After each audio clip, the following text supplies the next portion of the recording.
ഹൈക്കോടതി SIT ഈ ശബരിമല സ്വർണ്ണ കൊള്ളയുമായി ബന്ധപ്പെട്ടിട്ട് ഹൈക്കോടതി സ്പെഷ്യൽ ഇൻവെസ്റ്റിഗേഷൻ ടീമിനെ നിയോഗിച്ചത് സംസ്ഥാന സർക്കാർ ആവശ്യപ്പെട്ടിട്ടാണെന്ന്, സംസ്ഥാന സർക്കാർ പറഞ്ഞിട്ടാണെന്ന്. കള്ളത്തരം പറയണോ?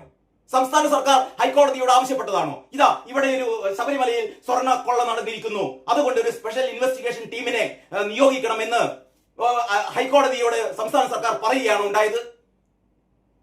നിങ്ങൾ സംസ്ഥാന സർക്കാർ ഇവിടെ നടന്ന കൊള്ളകളൊക്കെ മൂടിവെച്ചു, ഒക്കെ അറിഞ്ഞിട്ടും വിജിലൻസ് സംഘം നേരത്തെ തന്നെ 2022 വിജിലൻസ് റിപ്പോർട്ട് ഉണ്ടായിരുന്നു.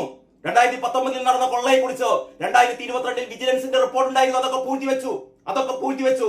എന്നിട്ടും ആ പോറ്റിയെ വീണ്ടും 2025 വാസവനും പ്രശാന്തും ചേർന്നിട്ട് വീണ്ടും സ്വർണം പൂശാൻ വേണ്ടി കൊടുത്തയച്ചു. ഇങ്ങനെ കള്ളന്മാരെ കൊള്ളക്കാരെ സംരക്ഷിക്കുന്ന നിങ്ങളുടെ അന്വേഷണം എവിടെയും എത്തില്ല എന്ന് ബോധ്യം വന്നപ്പോഴാണ് ഹൈക്കോടതി SITയെ നിയോഗിച്ചത്. ഹൈക്കോടതിയുടെ സ്വന്തം താല്പര്യത്തിൽ, അല്ലാതെ നിങ്ങൾ ആവശ്യപ്പെട്ടിട്ടല്ല. പിണറായി ഇങ്ങനെ വാർത്താ സമ്മേളനത്തിൽ ഇങ്ങനെ എന്താ പറയാ, ഈ പച്ച നുണ പറയരുത് കേട്ടോ. പത്രലേഖകരും ചോദിച്ചില്ല. ഇവർക്കൊക്കെ സുരേഷ് ഗോപിയൊക്കെ ആണെങ്കിൽ ഇവർ മറ്റേ മൈക്കുമായിട്ട് ഇങ്ങനെ വായിലേക്ക് കുത്തിക്കയറ്റി ഓടും. പിണറായി വിജയന് പേടിയാണ്. അല്ലെങ്കിൽ